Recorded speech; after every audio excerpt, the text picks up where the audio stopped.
Hi guys, kama unaangalia video hii, Mungu ana mpango mkubwa sana na maisha yako, very big plan. Najitahidi uangalie mpaka mwisho. Okay, ukweli ni huu ambao I want you to know. Kama wewe hujaokoka, wewe sio Mkristo. Haijalishi una jina gani, haijalishi unaenda Jumapili kila siku kanisani, kwenda kwako kanisani hakukufanya uwe Mkristo. Na shetani kadanganya watu wengi sana. Yaani kwa sababu umezaliwa na mzazi Mkristo na wewe unajiita Mkristo. Umepewa jina la Kristo na wewe unajiita Mkristo. But that's not true. Huo sio kweli. Ukristo hauji kwa kuzaliwa. Ukristo hauji kwa kwenda kanisani Jumapili. Ukristo hauji kwa kuita jina la Kikristo. Leo hii mtu anaweza akaja akakuita wewe mwizi. Just because anakuita wewe mwizi akakufanya wewe kuwa mwizi. Na ni sawa wewe mtu akuita wewe Mkristo au wewe ukajiita mimi ni Mkristo haikufanya wewe kuwa Mkristo. Sasa Ukristo unaupateje? Ukristo unaupata kwa kumpokea Yesu. Kwa kuwa na Kristo ndani mwako ndio unakuwa Mkristo. Kwa hiyo kama hamna siku katika maisha yako ambao uliwahi kukaa ukasema leo hii nataka nimpokee Yesu awe Bwana na Mwokozi wa maisha yangu, wewe sio Mkristo. Yaani unawezekana ukawa ni Mroma, ni Katoliki mzuri sana. Inawezekana ukawa ni Mpentekoste mzuri sana. Inawezekana ukawa Mlutherani mzuri sana ambaye unaenda kanisani kila Jumapili, kila ibada upo, lakini Yesu akirudi anakuacha. Na ndio point ni kwamba Yesu anaweza akarudi akatuna nitazama leo hii, inawezekana Yesu akarudi. Inawezekana Yesu akarudi kesho kutwa. Inawezekana Yesu akarudi kama mwisho mwaka huu hujaisha, Yesu akarudi. Sasa akirudi Yesu, je, utaenda naye au utabaki? So this is very important. Nataka nikupe chance ya kumkabidhi Yesu maisha yako, awe Bwana na Mwokozi wa maisha yako, kwa sababu pasipo Yesu, haijalishi wewe ni una utu wema kiasi gani, haijalishi wewe unatoa sadaka kiasi gani, haijalishi unahubiri vipi. Ndio maana ukisoma Biblia Yesu anakuambia kuna watu watasema nilitoa pepo kwa jina lako, nikaponya wagonjwa, lakini mwisho wa siku atawaambia I don't know you.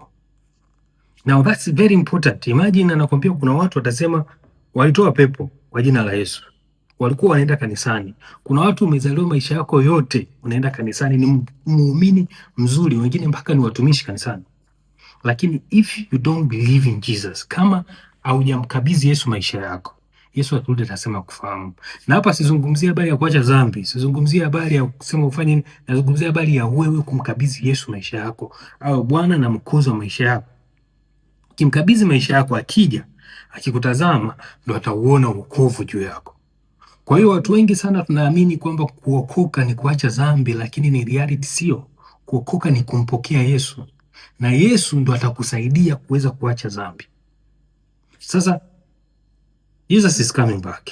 Yesu anarudi anytime. Tupo kwenye nyakati za mwisho. Inawezekana ni leo, inawezekana ni miezi miwili kutoka leo, inawezekana ikawa ni miaka 6 kutoka leo, but he is coming back. Na kuna uwezekano asirudi as karibuni as we are saying, lakini ukifa leo unaenda wapi?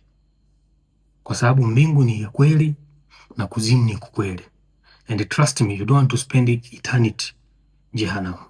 Sasa kama unatamani kumpa Yesu maisha yako, kuna mwingine wewe maisha yako yote unajiombea kwamba mimi ni Mkristo kwa sababu naenda kanisani. Yaani nikikuuliza kwa nini unasema ni Mkristo, kanijibu mimi ni Mkristo kwa sababu naitwa Baraka.